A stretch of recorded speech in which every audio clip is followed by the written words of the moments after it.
All right, so we're going to hop into our second topic. We're going to go over to Kevin Brown, where he's going to educate us about a Minnesota Democratic politician that was recently killed, unfortunately. Her name was Melissa Hortman. Her husband was also shot and murdered. Kev, what's going on with this?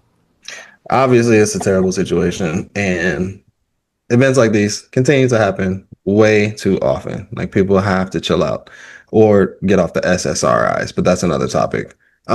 This is an incident that involved Minnesota Senator Melissa Hortman.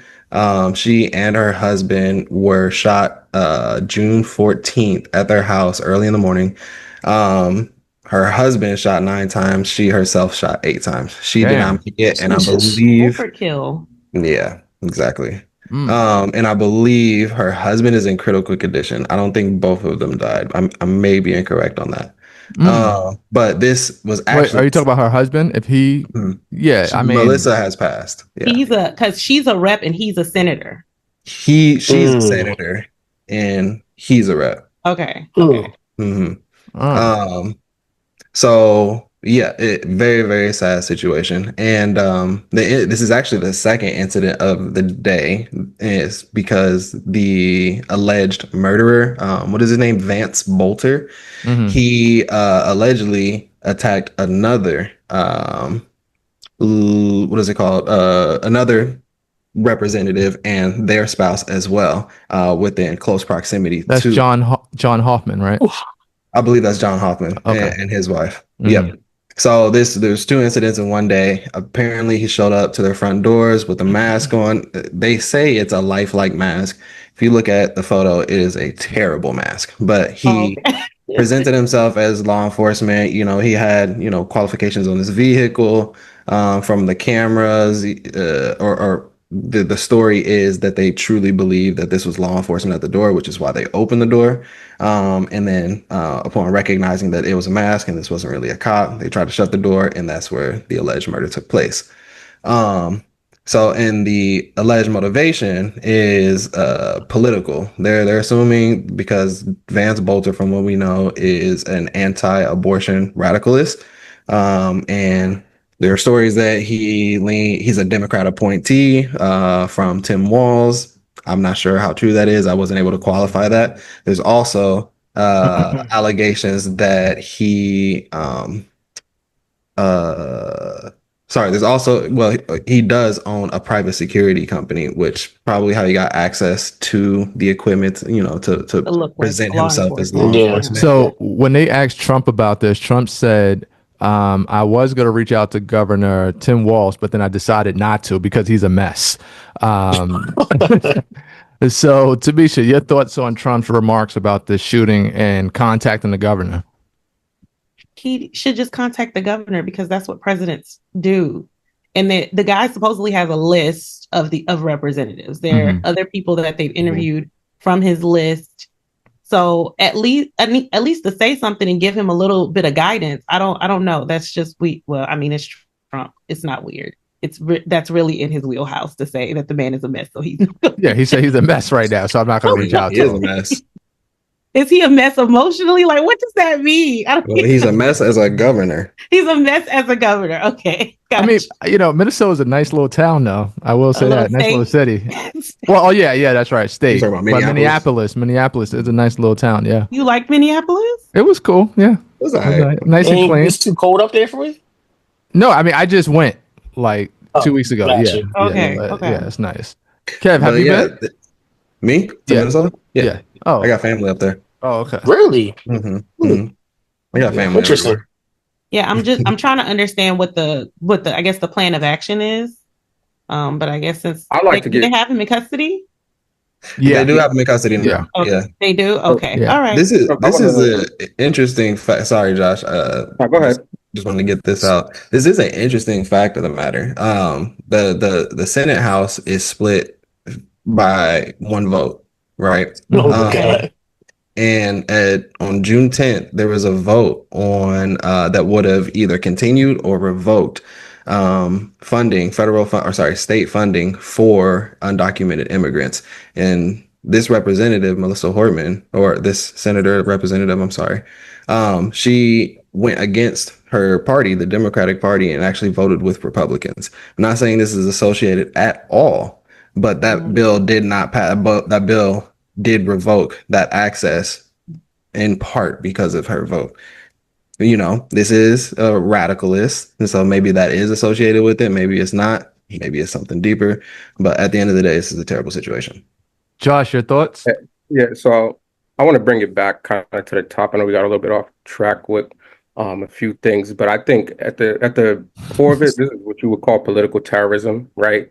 When we're now living in a climate kind of where you have when you have acts like this in the United States happening, some of the other countries where you just knocking off people in positions of power or people who were voted to office, I would consider that political terrorism, targeting your opposition for whatever reason it is.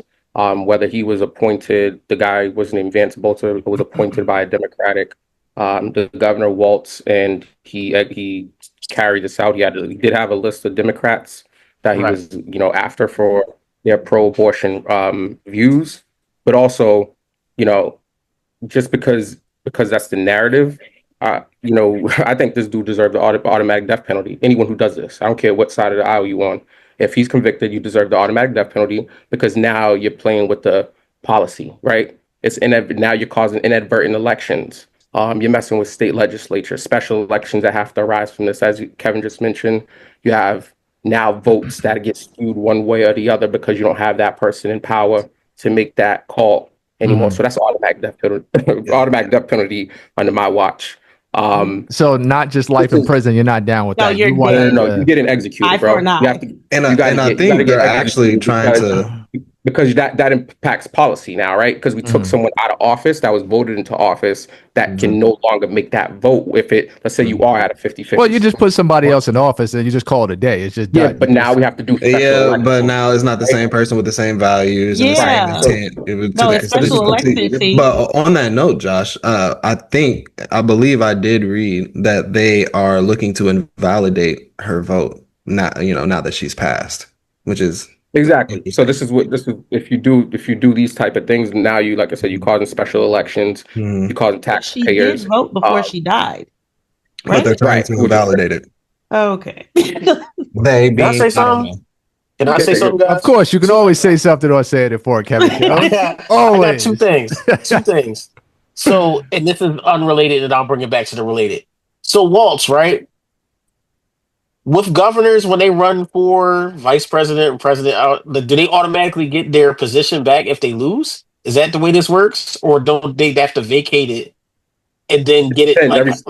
That's a great question. No, you have to vacate it. You have to vacate it. So how did he get back to being the governor again then, if he vacated it? No, that's if you win. Florida, he was still the governor running as the. Oh, all right. So okay. All right. Well, see, that's actually so. In Florida, that's how DeSantis was able to run and get his job back. So it's not every state's not the same. Yeah, every state. He didn't have to vacate. He didn't vacate in Florida to then run for president. He got his job back because he never vacated it.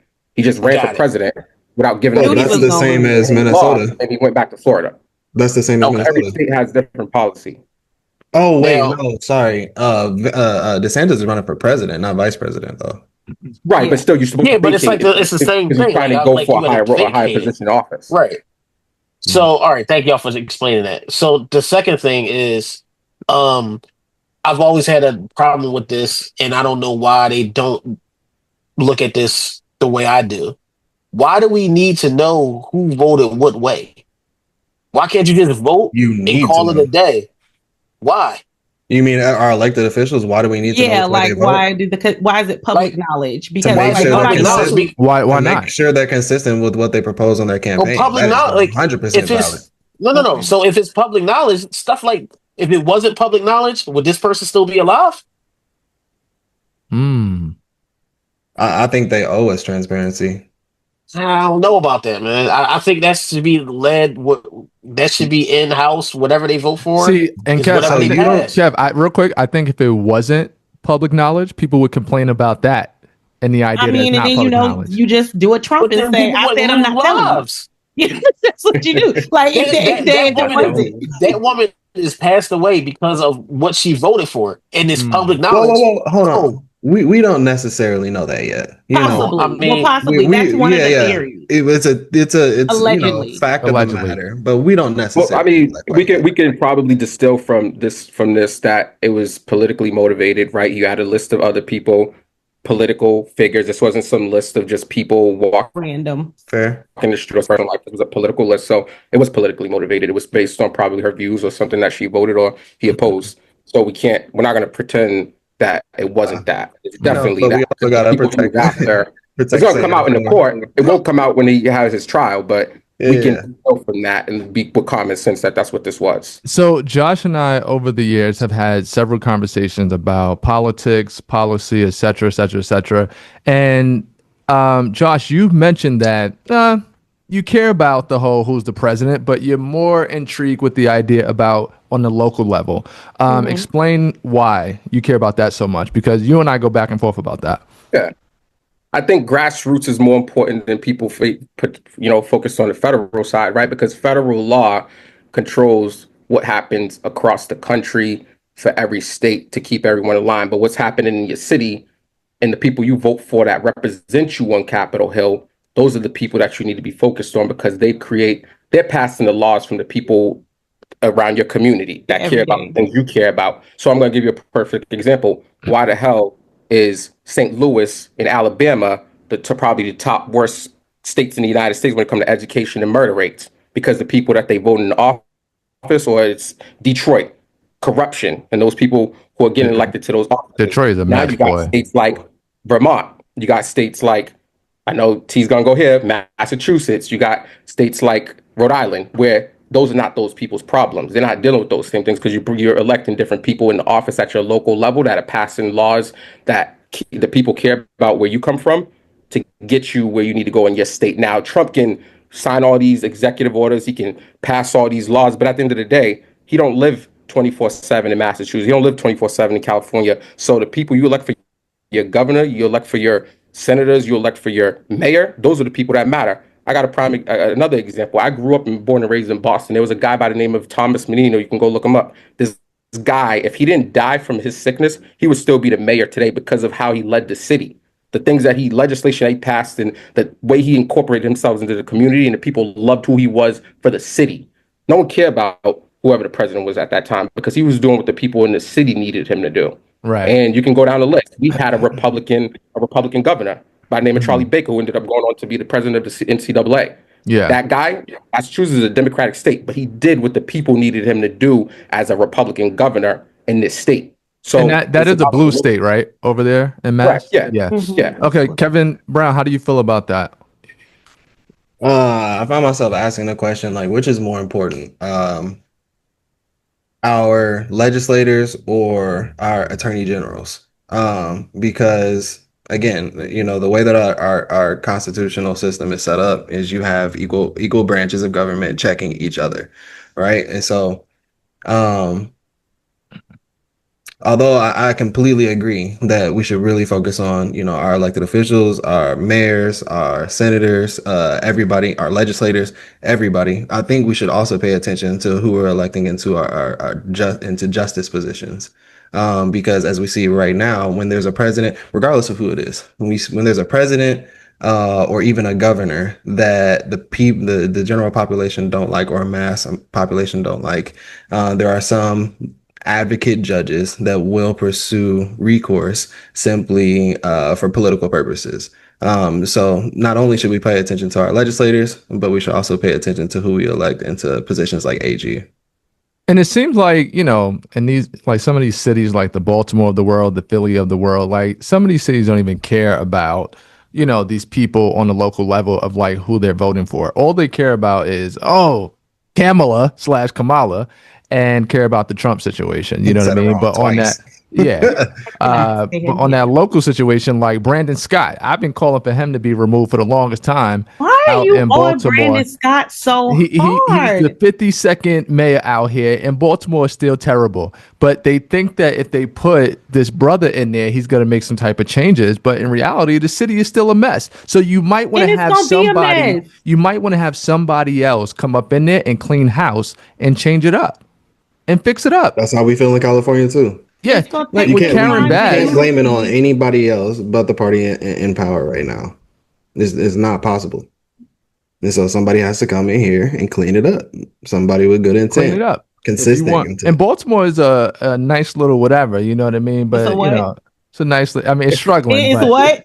I mean, It's what, T? it could be much better. It could be much better. Yeah. Okay, T, because don't. Well, let me tell you. So I Is was it out nice? there. Like, listen, they said somebody when I was out there a week and a half ago. They said somebody got shot at the harbor, and Yes. I was like, all right. And you know, I was staying very Fine. close to there, so I had to ask them before I went out: is it safe to go up out here or not? Because I'll stay inside the whole I time. told you to stay out of Baltimore. You better drive that 30 minutes to Rockville, Right. Montgomery County. I told you.